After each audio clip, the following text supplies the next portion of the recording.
तो आज हम पढ़ेंगे प्राचीन भारत का इतिहास।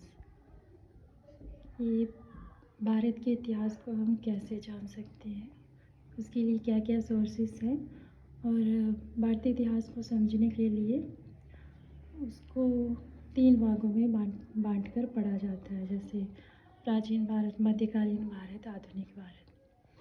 तो ये सबसे पहले इतिहास को 3 भागों में बांटने का जो श्रेय है वो जर्मन इतिहासकार क्रिस्टोफ सेलियस को जाता है। ठीक है। और अब हम करते हैं प्राचीन भारत का इतिहास कि प्राचीन भारत को समझने के क्या क्या सोर्सेस हैं, क्या क्या स्रोत हैं। सबसे पहले हमारे धर्म ग्रंथ, उसके बाद है ऐतिहासिक ग्रंथ, तीसरे नंबर पर है विदेशियों का विवरण, और चौथे नंबर पर है पुरातत्व संबंधी साक्ष्य जो हमारी खोजे हुए हैं, जैसे हड़प्पा सभ्यता वगैरह। सबसे पहले हमारे धर्म ग्रंथ, उसमें आते हैं हमारे वेद। वेद कितने हमारे वेद हैं? हमारे 4, ऋग्वेद, यजुर्वेद, सामवेद, अथर्ववेद। और इन चारों वेदों को संहिता कहा जाता है क्योंकि इसमें रचनाओं के संग्रह को ही इकट्ठा किया गया ज्ञान, उसको ही हम संहिता कहते हैं। जैसे आचार संहिता कहते हैं ना, ऐसे क्रमबद्ध जो लिखा जाता है, व्यवस्थित तरीके से जो लिखा जाता है उसको संहिता कहते हैं। ठीक है। इन 4 वेदों को हम संहिता नाम देते हैं। कहा गया है इनको ऐसा, ये पूछा जाता है ये क्वेश्चन। और सबसे पहले हम पढ़ेंगे, इसमें जो इनके संकलन करता है महर्षि वेद व्यास को माना जाता है।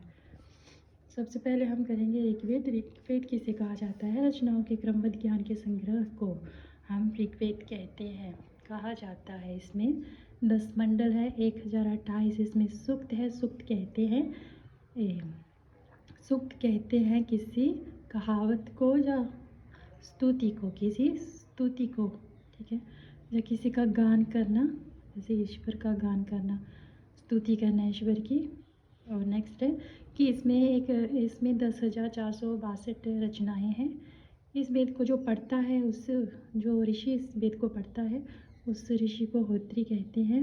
और इस वेद से आर्य की राजनीतिक प्रणाली, ठीक है, और इतिहास एवं इसमें ईश्वर की, विशेषकर जो है ईश्वर की महिमा के बारे में जानकारी मिलती है हमें।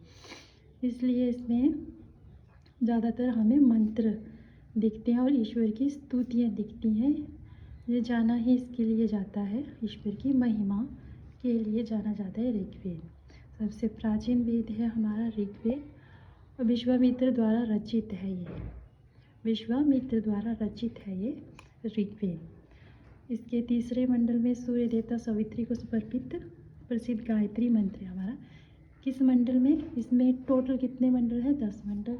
और तीसरे मंडल में सूर्य देवता जो सावित्री को समर्पित प्रसिद्ध गायत्री मंत्र है। और इसके 9वें मंडल में देवता सोम का उल्लेख